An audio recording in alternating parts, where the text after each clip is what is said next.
Bumagal sa 2.3% ang paglago ng kabuang kita sa mga produkto at serbisyo sa bansa o yung gross domestic product sa second quarter ng taon. Yan na raw ang pinakamabagal na naitalang paglago ng ekonomiya mula noong 2009. Pero hindi raw yan dahil lang sa pandemya o gulo sa Middle East. May kinalaman din dito ang pinaimbestigahang katiwalian ng administrasyon. Nakatutok si Bernadette Reyes. Parang domino ang epekto ng gulo sa Middle East na nagpamahal ng mga bilihin. Kumonte ang padala ng mga OFW at humina ang paggastos ng maraming Pilipino. Bumagal tuloy ang paglago ng kabuang kita sa mga produkto at serbisyo sa bansa o yung gross domestic product na sukatan ng paglago ng ekonomiya. Mula 2.8% noong unang quarter, bumagal yan sa 2.3% na lang nitong second quarter. At kung hindi isasama ang mga panahong may pandemya, ito na ang pinakamabagal na paglago sa loob ng halos 17 taon. Ito ay lowest since Q4 of 2009, kung saan yung ating GDP growth during that time was recorded at 1.8%. Pero may isa pang dahilan ayon sa Department of Economy, Planning and Development o DepDev.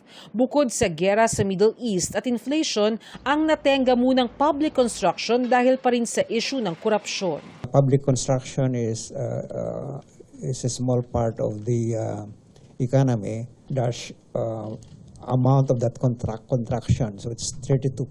No? Brought a significant impact on the economy. Sabi rin ni Edwin, isang construction worker, kinailangan na niyang mag-extra-extra sa mga araw na walang trabaho sa pinapasukang construction company. Minsan titigil po ang aming kontrata. Sana po maging tuloy-tuloy po para may trabaho po lagi kami. Nananawagan po kami sa gobyerno na sana tuloy-tuloy ang project namin. Tuloy-tuloy po ang project para may trabaho po lahat. Pero ano bang kaugnayan sa ekonomiya ng mga public construction ng gobyerno? Pinasasahod niyan ang mga manggagawa at nakikinabang ang iba't ibang negosyo tulad ng construction companies at mga building material supplier na may mga trabahador ding pinapasahod.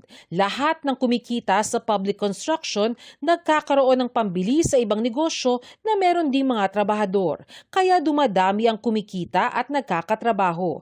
Pero pag tumigil o nabawasan ng public construction, mawawalan sila ng pambili kaya nababawasan ang kita sa mga negosyo at nagpapabagal ng paglago ng ekonomiya.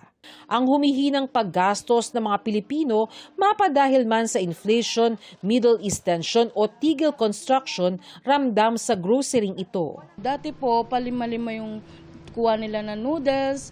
Ngayon pa dalawa-dalawa, isa na lang po. Sabi ng Malacanang, naging maingat lang ang administrasyon sa paggastos. Lalo't may nabistong katiwalian na pinaiimbestigahan ni Pangulong Bongbong Marcos. Dahil minabuti na tignan kung yung mga kontraktor na ito ay dapat na ipagpatuloy mga proyekto na kung sila ay may magandang record o hindi. Sabi ng DepDev, lalakihan na muli ang paggastos ng gobyerno sa mga susunod na buwan, kabilang yung hindi nagastos nung nakaraang quarter. Kaya asahang lalago ang ekonomiya. Growth could have been easily at least 1 percentage point higher if not for if only we could we made public construction. In the second half, we would expect this momentum that we are seeing to significantly increase public spending. Bernadette Reyes, Nakatutok, 24 Oras.